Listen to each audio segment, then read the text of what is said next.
Hey friends, my name is Matt. It is great to meet you. I operate out of a small one-man shop here in Arkansas in the United States, and I create and customize custom tomahawks, axes, and a little bit of everything really. You know, I have a lot of people ask me, Matt, how in the world did you end up doing what you're doing? And to tell you the truth, I really don't know. I just have a few stories really. You know, it all started when I was younger. I was always into a little bit of everything. I would, be into wood burning. I was real big into knives. Every time we'd go in a store, I'd be begging my parents to buy me a knife.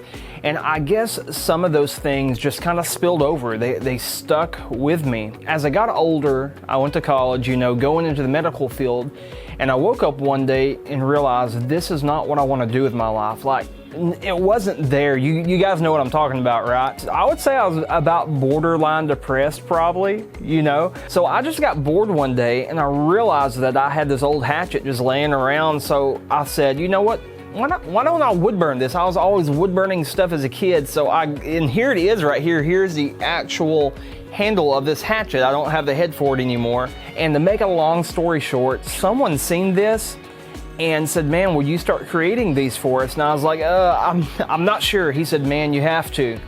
And so I said, okay. And I guess it started with that. Took it online and things just kind of blew up from there. Outside of the custom axes and tomahawks, I would say that one thing I love to do is to teach people. I have a YouTube channel. I teach people wood carving and different creative skills and everything. One thing I love is seeing the creativity in others come to life, and I think that's why I enjoy YouTube so much. And if I were to give any advice to others, don't ignore what's inside of you, especially from when you're young. There's a lot of people that say, Matt, I'm not creative, and I say, yes, you are, and they're like, no, look at what you do. I'm not like that, and I say, you know what, it's all right. Your creativity does not have to look like mine. I'm glad what I have is an inspiration that we all have creativity locked inside of us. Just a problem is seeing it. You know what I'm saying? I'm still discovering things inside of me that I'm still learning. Like, man, there's more there. I just want to get it out,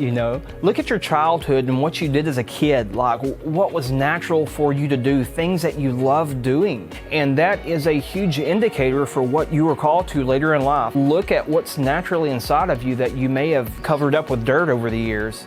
I'm so blessed to be able to do what I'm doing. I absolutely love it. I have to wake up and start creating. There's a lot to it. I know it looks like all rainbows and unicorns, but it hasn't. There is obviously work involved, but it's not exactly what you do. It's who you become in the process of what you do, if that makes sense.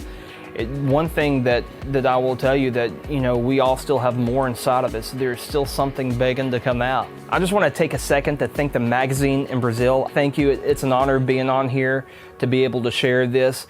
And for everyone watching, I hope you enjoyed this interview and I hope you got something out of it.